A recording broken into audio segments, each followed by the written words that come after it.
Karthikeya security services యాజమాన్యం తమ సమస్యలను పరిష్కరించడంలో విఫలమైందని ఆరోపిస్తూ సిఐటియు ఆధ్వర్యంలో కాకినాడ ప్రభుత్వ సామాన్య ఆసుపత్రి సెక్యూరిటీ గార్డులో ప్రధాన గేటు వద్ద నిరసన వ్యక్తం చేశారు.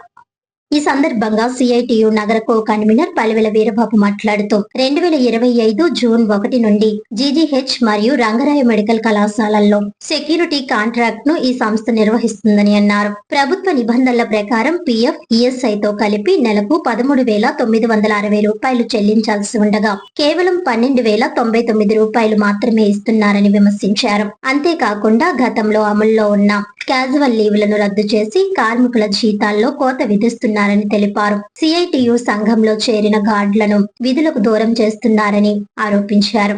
ఈ విషయంపై ఇప్పటికే జీజీహెచ్ సూపరింటెండెంట్ మరియు అడ్మినిస్ట్రేటర్ కు ఫిర్యాదు చేసినట్లు తెలిపారు. అధికారులు జోక్యం చేసుకుని సమస్యలను పరిష్కరిస్తారని ఆశిస్తున్నామని తెలిపారు.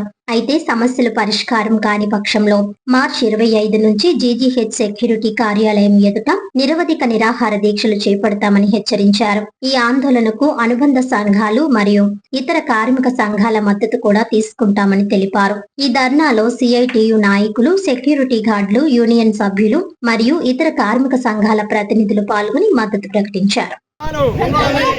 సెక్యూరిటీ గార్డ్ జీతాలు, క్యాజువల్ లీవులు,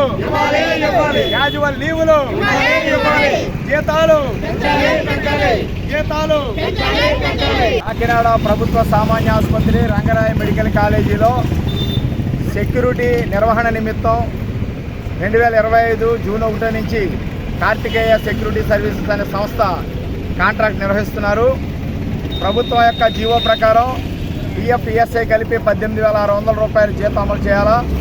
అంటే పిఎఫ్, ఈఎస్ఐ పోను ప్రతి ఒక్క సెక్యూరిటీ గార్డుకి 13,960 రూపాయలు అందాలి.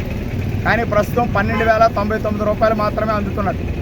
గత చాలా కాలంగా జీజీహెచ్లో సెక్యూరిటీ గార్డులకి సంవత్సరానికి 13 క్యాజువల్ లీవులు అమలు చేస్తారు. ఈ కార్తికేయ సెక్యూరిటీ సర్వీస్ వచ్చినప్పటి నుంచి క్యాజువల్ లీవులన్నీ రద్దు చేసి కార్మికులు సెలవు పెడితే పెద్ద ఎత్తున జీతాలు కోత విధిస్తున్నారు. అదేవిధంగా ఇటీవల కాలంలో కొంతమంది సెక్యూరిటీ గార్డ్స్ తమ న్యాయమైన కోరికల సాధన కోసం సిఐటియు సంఘంలో చేరితే అక్రమంగా, అన్యాయంగా సిఐటిలో చేరినటువంటి కార్మికులందరినీ ఒక్కొక్కరిని విధులకు దూరం చేస్తూ విభజించి పాలించే పద్ధతిలో కార్తికేయ యాజమాన్యం నడుస్తున్నది. ఈ విషయాన్ని సూపరింటెండెంట్ వారికి, అడ్మినిస్ట్రేటర్ వారికి, జిల్లా కలెక్టర్ వారికి తెలియజేశాం. యాజమాన్యం దిగివచ్చి కార్మికులతో చర్చలు జరిపి జీతాలు పెంచాలని, పిఎఫ్, ఈఎస్ఐ సక్రమంగా అమలు చేయాలని, క్యాజువల్ లీవులు అమలు చేయాలని, రాతపూర్వక ఒప్పందం చేయాలని, విధుల నుంచి తొలగించినటువంటి కార్మికులందరినీ డ్యూటీలోకి తీసుకోవాలని డిమాండ్ చేస్తున్నాం.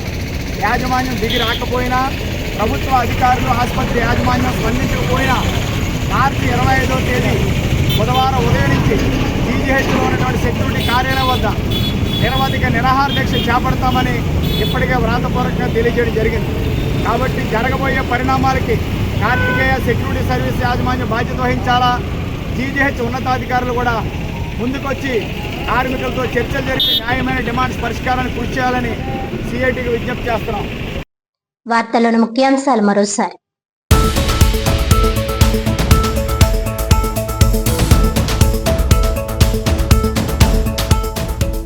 కాకినాడ రూరల్ తిమ్మాపురంలో వేసవి దాహార్తిని తీర్చే దిశగా మజ్జిగ చలివేంద్రం ఏర్పాటు.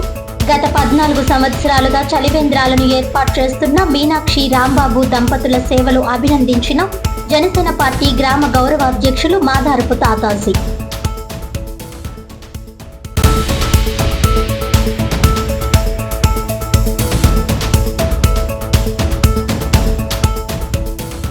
సిఐటియు ఆధ్వర్యంలో కాకినాడ ప్రభుత్వ సామాన్య ఆసుపత్రి సెక్యూరిటీ గార్డుల నిరసన.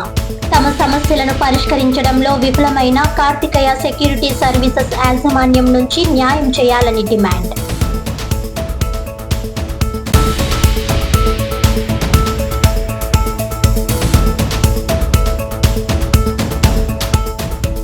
గత 3 సంవత్సరాలుగా డయాలసిస్ చేయించుకుంటున్న మహిళకు బీజేపీ నాయకులు ఆర్థిక సహాయం.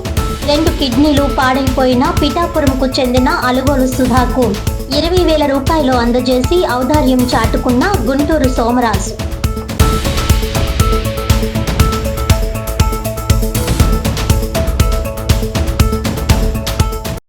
ఈనాటి వార్తలు ఇంతటితో సమాప్తం. తిరిగి వచ్చే బులెటిన్ లో మళ్ళీ కలుద్దాం. అంతవరకు సెలవు. నమస్కారం.